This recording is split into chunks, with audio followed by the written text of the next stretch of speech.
बाबा मौर्य के ही ये कुछ शब्द हैं, बड़ा सुंदर भाव है कि रंग भरी दुनिया में उनका भी कोई अपना होगा।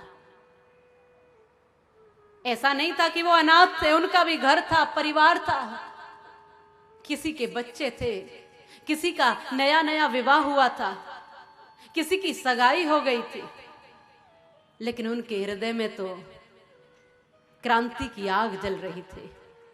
रंग भरी दुनिया में उनका भी कोई अपना होगा, उनकी आंखों में भी जीवन सुंदर जीने का सपना होगा, उनके मन में सुख के यश के भी अरमान रहे होंगे, और खुद का सपना तोड़ा कितने लोग महान रहे होंगे।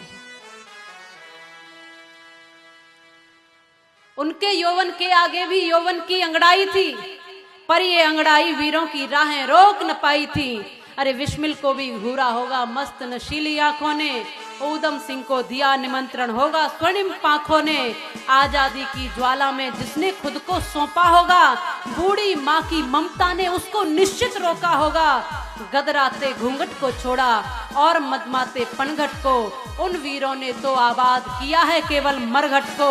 उनका जीवन बीता केवल इंकलाब के नारों में, शबनम नहीं उन्हें पाला था दर्द भरे अंगारों ने। स्वर्ण काल जिनका बीता था जेलों की तरोड़ाई में, हथकड़ियां रूपी कंगन ही मिले उन्हें तरोड़ाई में। अंतिम इच्छा थी कि भारत में फिर जीवन पाएंगे, अंतिम इच्छा थी कि भारत में फिर जीवन पाएंगे, इसी मातृभूमि के चरणों में आशीष चढ़ाएंगे। और गला घोंट कर जिसने खुद के अरमानों को मारा है, गला घोंट कर जिसने खुद के अरमानों को मारा है, और उनके कारण गा पाते हम हिंदुस्तान हमारा है,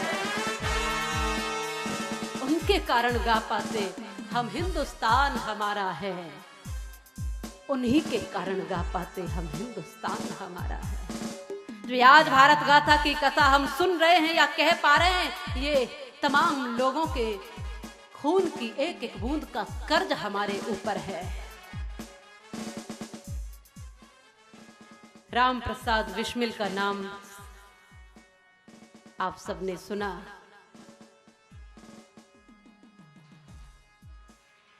एक बार राम प्रसाद बिस्मिल जब जेल में थे, गोरखपुर की जेल में, तो जेलर ने उनसे पूछा था कि तुम्हें मिलता क्या है, तुम हंसते हंसते मर जाते हो, मुझे ये समझ में नहीं आता कि तुम लोग पागल हो क्या।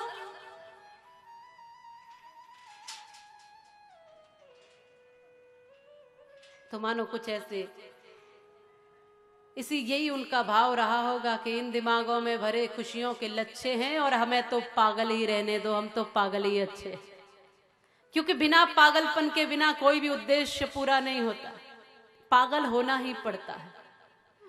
तो जेलर ने कहा तुम्हें मिलता क्या है, फिर तुम्हें मिलता क्या है, मरने के बाद तुम्हें मिलता क्या होगा।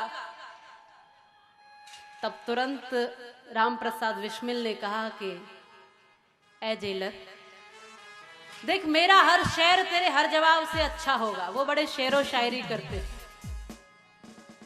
जिन्होंने उनको पढ़ा, कितने लोगों ने बिस्मिल जी को पढ़ा है वो हाथ खड़ा करें, जिन्होंने पढ़ा है। पढ़ने की आवश्यकता है। आपने वो लाइनें तो उनकी सुनी जरूर होंगी कि सरफरोशी की तमन्ना अब हमारे दिल में है, देखना है जोर कितना बाजुए कातिल में है, वक्त आने दे बता देंगे तुझे आसमां, हम अभी से क्या बताएं क्या हमारे दिल में है।